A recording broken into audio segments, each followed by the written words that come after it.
Pour revenir, François Deletraz, à ces deux lignes, la ligne Paris-Toulouse par Limoges et Orléans et Paris-Clermont-Ferrand, il y a combien d'usagers sur ces deux lignes à peu près? L'un dans l'autre, ça fait presque 4 millions de personnes par an. 4 millions. Donc c'est du monde. Oui. Oui, bien sûr.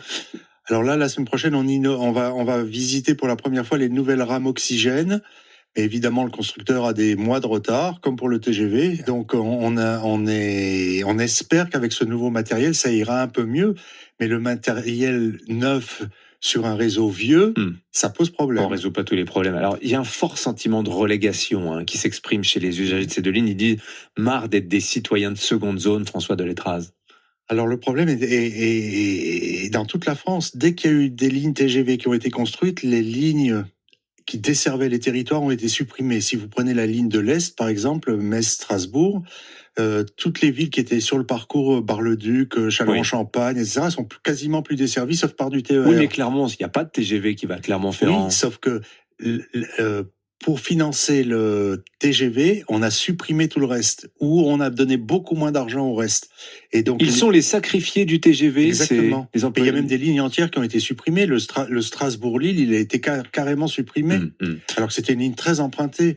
Le Paris-Nevers, pour parler propre région, c'était l'État qui l'exploitait, et il a plus voulu l'exploiter. C'est la région qui a été obligée de le reprendre. Alors vendredi, le ministre des Transports, Philippe Tabarot, a annoncé pour les usagers de ces deux lignes des gestes tarifaires. Il a promis 100 000 billets à 19 €, 10% de réduction sur un abonnement annuel qui est quand même à 600 €, je le précise, et la généralisation du remboursement à 200% quand il y a plus de 3 heures de retard. Alors au-delà du fait que ce soit le ministre qui communique à la place de la compagnie, 3 heures de retard, ça arrive souvent sur ces deux lignes? Oui, ça arrive souvent, mais c'est normal que ce soit le ministre parce que c'est des lignes. La SNCF est prestataire de service pour l'État pour ces lignes-là. Donc c'est la faute de l'État. C'est la faute de l'État. C'est l'État qui est responsable. C'est l'État qui est l'autorité organisatrice. Donc c'est la conséquence de nos problèmes de dépenses publiques aujourd'hui. Vous Exactement. Oui. Et des dépenses publiques qui sont pas forcément bien orientées.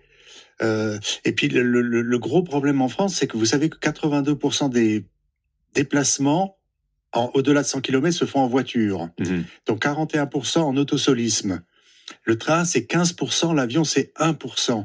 Or, on dit à tout le monde, prenez le train, sauf qu'on fait rien pour que les 82% de gens qui sont en voiture basculent sur le train.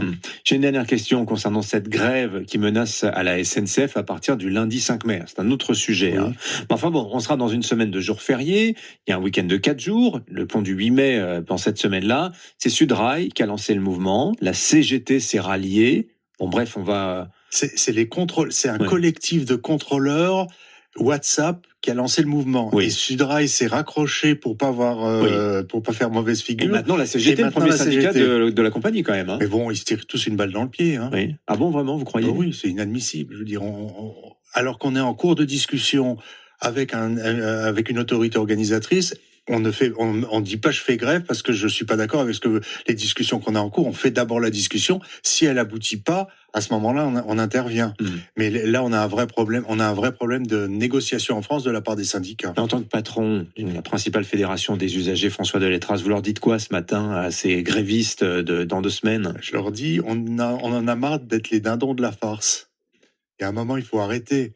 Et alors, le seul point sur lequel ils ont raison, c'est que l'État exige que la SNCF fasse 1,5 milliard d'euros de bénéfices tous les ans.